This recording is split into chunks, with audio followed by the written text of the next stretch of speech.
దళితుల హక్కుల సాధన కోసం జీవితాంతం పోరాడి దేశ రాజకీయాల్లో విశిష్టత ముద్ర వేసిన మాజీ ఉప ప్రధానమంత్రి బాబు జగ్జీవన్రావు వర్ధంతి సందర్భంగా హిందూపురంలో ఘన నివాళి కార్యక్రమం నిర్వహించారు. మున్సిపల్ శానిటరీ ఇన్స్పెక్టర్ శంకర్ ఆధ్వర్యంలో జరిగిన ఈ కార్యక్రమంలో పలువురు ప్రముఖులు, అభిమానులు పాల్గొని ఆయన సేవలను స్మరించుకున్నారు. శ్రీ సత్యసాయి జిల్లా హిందూపురం పట్టణంలోని అంబేద్కర్ భవన్ ప్రాంగణంలో మాజీ ఉప ప్రధానమంత్రి బాబు జగ్జీవన్రావు వర్ధంతి సందర్భంగా ఘన నివాళి కార్యక్రమాన్ని నిర్వహించారు.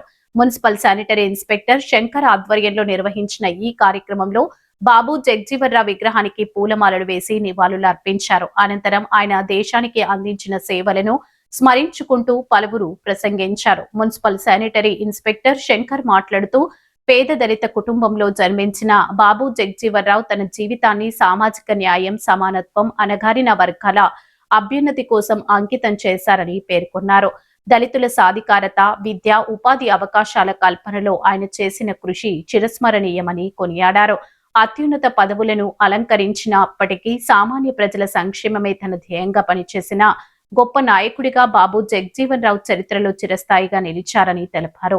ఈ కార్యక్రమంలో అల్లు అర్జున్ ఫ్యాన్స్ రాష్ట్ర కార్యదర్శి బాబు, వెంకటేష్, రవికుమార్, బాలాజీ, వినోద్ తో పాటు పలువురు సామాజిక కార్యకర్తలు, అభిమానులు పాల్గొని బాబు జగ్జీవన్రావుకు ఘనంగా నివాళులు అర్పించారు. బాబు జగజీవన్రావు అమర్ హై.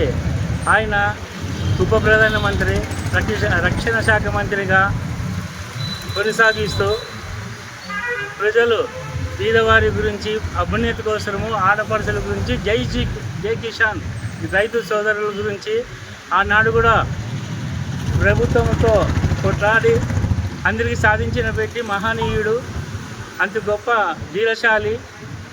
అణగారిన వారికి అందరికీ ఏ కులమో కానీ కాకుండా అందరి ప్రయోజనాల కోసము కష్టపడి మహోన్నత పదవులు అలంకరించి అందరికీ మనకి మార్గదర్శకుడు అయిన మన